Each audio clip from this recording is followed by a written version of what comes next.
Hello viewers, আমি doctor Mrityunjay প্রামাণিক। আমি আজকের ক্লাসে স্কুল সার্ভিস কমিশন ইতিহাস বিষয়ের প্রস্তুতি পর্বে একাদশ ও দ্বাদশ শ্রেণীর পাঠ্যপুস্তক থেকে গুরুত্বপূর্ণ প্রশ্ন সেট 2 নিয়ে হাজির হয়েছি। আজকেও একইভাবে 7টি প্রশ্নের সেট একটি আলোচনা করে দেওয়া হবে। যারা পরীক্ষার্থী আছো তারা নিজেরাও নিজেদের স্কোর এর মধ্যে থেকেও দেখতে পারো এবং আশা করি এই সমগ্র আলোচনাটি ছাত্রছাত্রীদের ক্ষেত্রে অনেক গুরুত্বপূর্ণ হবে। তাহলে চলে আসা যাক আজকের প্রশ্নে। প্রথম প্রশ্ন, জঞ্জির ই আদল বা চেইন অফ জাস্টিস কোন মুঘল সম্রাট স্থাপন করেন? অপশান: আকবর, শাহজাহান, জাহাঙ্গীর, ঔরঙ্গজেব।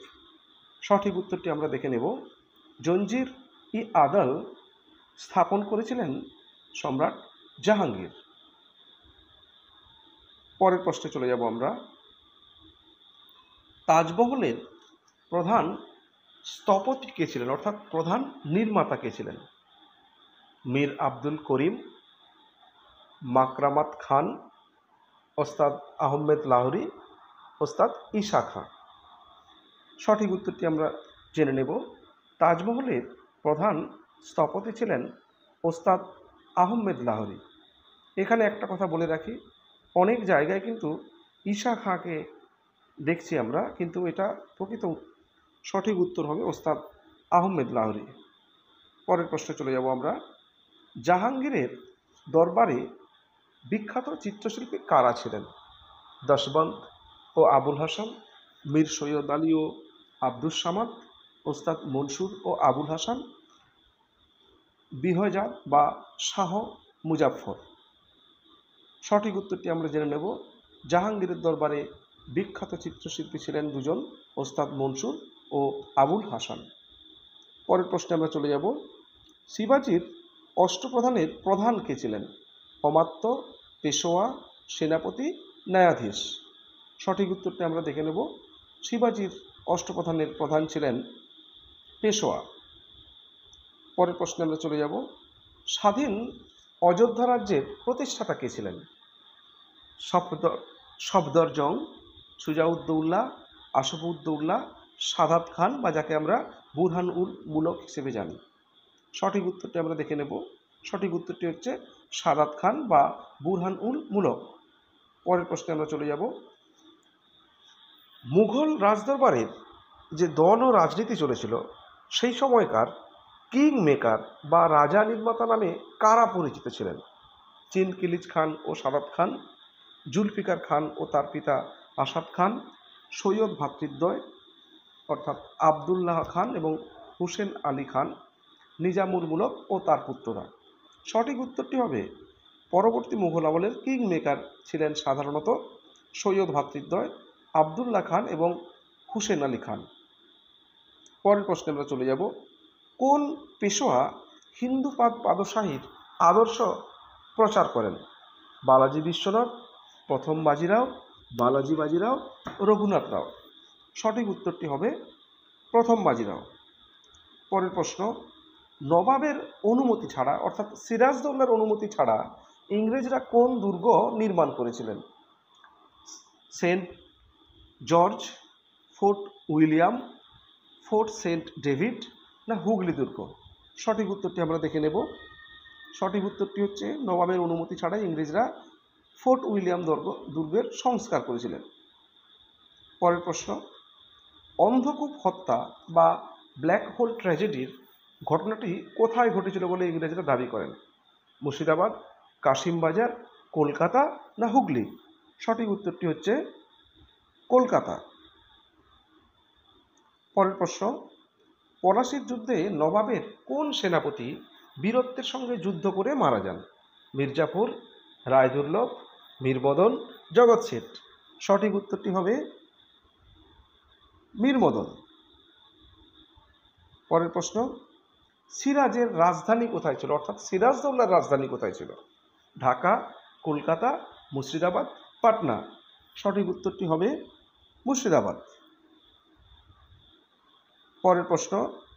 আলীবর্দী খান কাদেরকে মধুচক্র বা মৌচাকের সাথে তুলনা করেছেন? মারাঠাদেরকে, ফরাসিদেরকে, ওলন্দাজদেরকে না ইংরেজদেরকে? সঠিক উত্তরটি হবে ইংরেজদেরকে। পরের প্রশ্ন, সিরাজউদ্দৌলাকে কে হত্যা করেন? রবার্ট ক্লাইভ, মির্জাফরের পুত্র মিরন, মোহাম্মদী বেগ, রায়দুল্লভ? সঠিক উত্তরটি হবে সিরাজউদ্দৌলাকে হত্যা করেছিলেন মোহাম্মদী বেগ। পরের প্রশ্ন, ক্লাইভ জ্যাকেল বা ক্লাইভের শেয়াল কাকে বলা হতো? মীর কাসিম, জগৎ শেঠ, মির্জাফর, নন্দকুমার? সঠিক উত্তরটি হবে ক্লাইভের জ্যাকেল বা ক্লাইভের শেয়াল বলা হতো মির্জাফরকে। পরের প্রশ্ন, সিরাজের কোন আত্মীয় পূর্ণিয়ার শাসনকর্তা ছিলেন এবং সিংহাসনের দাবিদার ছিলেন? মির্জাফর, শওকত জং, আলীবর্দী খান না কৃষ্ণদাস? সঠিক উত্তরটি হবে শওকত জং। পরের প্রশ্ন, মীর কাসিম ইউরোপীয় আদলে সেনাবাহিনী পুনর্গঠনের জন্য কোন ইউরোপীয় সেনাপতিকে নিয়োগ করেছিলেন? ডুপ্লে, যিনি ফরাসি সেনাপতি ছিলেন, ওয়াল্টার রেইনহার্ড সামরু, যিনি জার্মান সেনাবাহিনী ছিলেন, ক্যাপ্টেন ডাল্টন, যিনি ইংরেজ ছিলেন, সেনফ্রে, যিনি ফরাসি ছিলেন? সঠিক উত্তরটি হবে ওয়াল্টার রেইনহার্ড সামরু, যিনি জার্মান সেনাবাহিনী ছিলেন। পরের প্রশ্ন, পাটনা হত্যাকাণ্ড বা যেটা আমরা পাটনা মাসাকার নামে জানি, কার নির্দেশে সেটি সংগঠিত হয়? রবার্ট ক্লাইভ, মির্জাফর, মীর কাসিম না হেক্টর মুন্ডো? সঠিক উত্তরটি হবে মীর কাসিম। পরের প্রশ্ন, মুঙ্গেরে মীর কাসিম কী ধরনের কারখানা স্থাপন করেছিলেন? বস্ত্র কারখানা, চিনি কারখানা, অস্ত্র ও গোলাবারুদ কারখানা না কাগজ কারখানা? সঠিক উত্তরটি হবে মুঙ্গেরে মীর কাসিম অস্ত্র ও গোলাবারুদের কারখানা নির্মাণ করেছিলেন। পরের প্রশ্ন, এলাহাবাদের দ্বিতীয় সন্ধি অর্থাৎ দেওয়ানি লাভের পর, দেওয়ানি লাভের ঠিক পূর্বে যেটা স্বাক্ষরিত হয়েছিল, কাদের মধ্যে হয়েছিল? ক্লাইভ ও মীর কাসিম, ক্লাইভ ও অযোধ্যার নবাব সুজাউদ্দৌলা, ক্লাইভ ও দ্বিতীয় শাহ আলম, ক্লাইভ ও মীর জাফর? সঠিক উত্তরটি হবে বক্সারের যুদ্ধের পর যে এলাহাবাদের দ্বিতীয় সন্ধি স্বাক্ষরিত হয়েছিল সেটা সাধারণত লর্ড ক্লাইভ ও দ্বিতীয় শাহ আলমের মধ্যে স্বাক্ষরিত হয়েছিল। পরের প্রশ্ন, দ্বৈত শাসন ব্যবস্থায় নিজামত বলতে কি বোঝানো হতো? রাজস্ব আদায়, বিচার ব্যবস্থা, দেশ রক্ষা ও আইন শৃঙ্খলা রক্ষার দায়িত্ব, বাণিজ্য শুল্ক নির্ধারণ? সঠিক উত্তরটি হবে দেশ রক্ষা ও আইন শৃঙ্খলা রক্ষার দায়িত্ব। পরের প্রশ্ন, চিরস্থায়ী বন্দোবস্তের অধীনে প্রকৃতপক্ষে জমির মালিক কে হন? কৃষক বা রায়ত, সরকার বা ইস্ট ইন্ডিয়ান কোম্পানি, জমিদার না গ্রামের মোড়ল? সঠিক উত্তরটি হবে সরকার বা ইস্ট ইন্ডিয়ান কোম্পানি। পরের প্রশ্ন, কোন ভূমি রাজস্ব ব্যবস্থায় রাজস্বের পরিমাণ নির্দিষ্ট সময়ের জন্য স্থির থাকতো না এবং পর্যায়ক্রমে পরিবর্তিত হতো? শুধুমাত্র চিরস্থায়ী বন্দোবস্ত, রায়তওয়ারি ও মহলওয়ারি ব্যবস্থা, শুধুমাত্র মহলওয়ারি ব্যবস্থা না কোনোটিই নয়? সঠিক উত্তরটি হবে রায়তওয়ারি ও মহলওয়ারি ব্যবস্থা। পরের প্রশ্ন, চিরস্থায়ী বন্দোবস্ত ধারণার সঙ্গে কোন ব্রিটিশ কর্মকর্তার নাম জড়িত ছিল? Thomas Munro, Alexander Duff, sir John Shore, Holt Mackenzie? সঠিক উত্তরটি হবে 1793 সালের প্রবর্তিত চিরস্থায়ী বন্দোবস্তের সঙ্গে যুক্ত ছিলেন স্যার জন সোর। পরের প্রশ্ন, দাদাভাই নওরোজির সম্পদের নির্গমনকে অর্থাৎ ড্রেন অফ ওয়েলথকে কী বলে অভিহিত করেছেন? একটি আশীর্বাদ, একটি প্রয়োজনীয় মন্দ, অশুভের অশুভ, একটি বাণিজ্যিক লেনদেন? সঠিক উত্তরটি আমরা দেখে নেব। সঠিক উত্তরটি হচ্ছে অশুভের অশুভ। পরের প্রশ্ন, অবশিল্পায়নের ফলে ভারতের অর্থনৈতিক কাঠামো কেমন হয়েছিল? শিল্পভিত্তিক, বাণিজ্য ভিত্তিক, কৃষি নির্ভর এবং অনুন্নত না সেবামূলক? সঠিক উত্তরটি হবে অবশিল্পায়নের ফলে ভারতের অর্থনৈতিক কাঠামো মূলত কৃষি নির্ভর এবং অনুন্নত হয়েছিল। পরের প্রশ্ন, সম্পদের নির্গমন কি শুধুমাত্র আর্থিক ছিল? সঠিক উত্তরটি কোনটি আমরা সেটা দেখে নেব। সঠিক উত্তরটি হচ্ছে না, এর সঙ্গে ব্রেন ড্রেন বা মেধা পাচারও যুক্ত ছিল। পরের প্রশ্ন, কার্ল মার্কস ভারতের অবশিল্পায়ন সম্পর্কে কি অভিমত পোষণ করেছিলেন? তিনি এটিকে ভারতের জন্য উপকারী মনে করতেন, এই ব্যবস্থাকে ঐতিহাসিক প্রয়োজন বলে মনে করতেন, যা ভারতের পুরনো সমাজকে ভেঙে নতুন সমাজ গড়তে সাহায্য করবে। তিনি এর তীব্র বিরোধিতা করেন, এই বিষয়ে তার কোনো অভিমতই ছিল না। কোনটা সঠিক এটা? অবশিল্পায়ন সম্পর্কে কার্ল মার্কস যে অভিমতটি পোষণ করতেন সেটি হলো এই ব্যবস্থাকে ঐতিহাসিক প্রয়োজন বলে মনে করতেন, যা ভারতের পুরনো সমাজকে ভেঙে নতুন সমাজ গড়তে সাহায্য করবে বলে তিনি অভিহিত করেছিলেন। পরের প্রশ্ন, ভারতের প্রথম পাটকল কোথায় স্থাপিত হয়েছিল? বোম্বে, হুগলির রিষড়ায়, কানপুর না মাদ্রাজ? সঠিক উত্তরটি হবে হুগলির রিষড়ায়। পরের প্রশ্ন, ভারতের প্রথম আধুনিক বস্ত্রকল বা কটন মিল কোথায় স্থাপিত হয়েছিল? কলকাতা, বোম্বে, আহমেদাবাদ না মাদ্রাজ? সঠিক উত্তরটি হবে বোম্বে বা মুম্বাই। পরের প্রশ্ন, ফিসক্যালি পলিসি অফ ডিসক্রিমিনেটিং প্রোটেকশন বা বৈষম্যমূলক শুল্ক সংরক্ষণ নীতি কবে গৃহীত হয়? সঠিক উত্তরটি হবে 1923। পরের প্রশ্ন, ভারতীয় শিল্পের সীমাবদ্ধ অগ্রগতির জন্য দায়ী ত্রয়ী আসলে কি ছিল? জমিদার, কৃষক, শ্রমিক, ঔপনিবেশিক সরকার, বিদেশি পুঁজি, ম্যানেজিং এজেন্সি, কংগ্রেস, মুসলিম লীগ, হিন্দু মহাসভা, খরা, বন্যা, দুর্ভিক্ষ? কোনটি হবে? ভারতীয় শিল্পের সীমাবদ্ধ অগ্রগতির জন্য যেটা দায়ী ছিল সেটা হচ্ছে ঔপনিবেশিক সরকার, বিদেশি পুঁজি এবং ম্যানেজিং এজেন্সি। পরের প্রশ্ন, ঔপনিবেশিক ভারতের আধুনিক শিল্পের অগ্রগতিকে বিকাশের বিকৃতি বা ডিস্ট্রয়েড ডেভেলপমেন্ট বলা হয় কেন?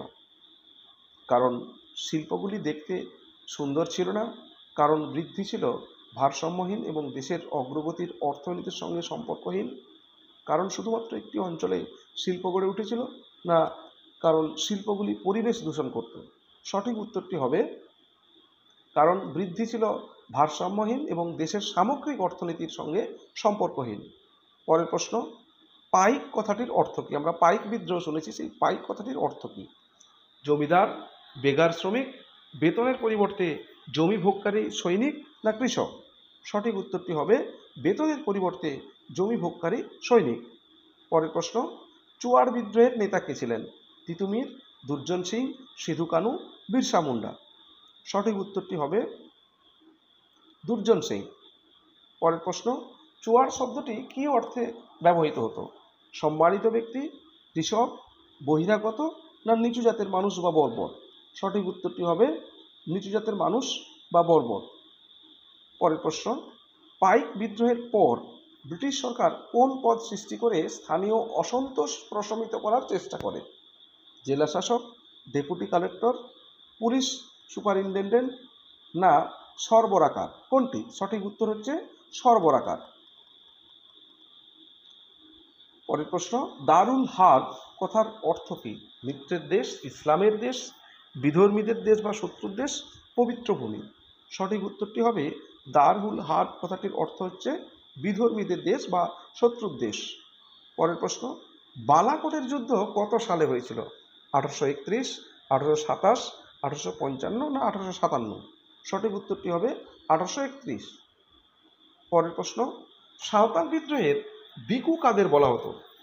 আমরা সাঁওতাল বিদ্রোহের কারণ পড়তে গিয়ে দিকুদের কথা আমরা শুনেছি, সেক্ষেত্রে ব্রিটিশ সৈন্যদেরকে, খ্রিস্টান মিশনারিজদেরকে, বহিরাগত মহাজন ও জমিদারদেরকে না সাঁওতাল নেতাদেরকে? সঠিক উত্তরটি হবে সাঁওতাল বিদ্রোহের ক্ষেত্রে দিকু বলা হতো বহিরাগত মহাজন ও জমিদারদেরকে। পরের প্রশ্ন, মহাবিদ্রোহের পর কোন আইন দ্বারা ভারতে কোম্পানির শাসনের অবসান ঘটানো হয়েছিল?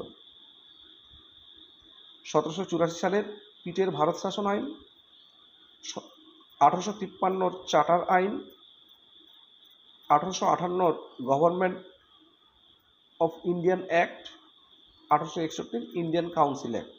সঠিক উত্তরটি হবে গভর্নমেন্ট অফ ইন্ডিয়ান অ্যাক্ট 1858, যেটা আমরা মহারানীর ঘোষণাপত্রের মধ্য দিয়ে যেটা স্থির হয়েছিল।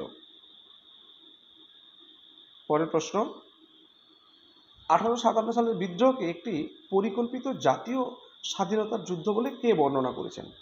জন কে, কার্ল মার্কস, রজনীপাম দত্ত, অশোক মেহতা। সঠিক উত্তরটি হবে অশোক মেহতা।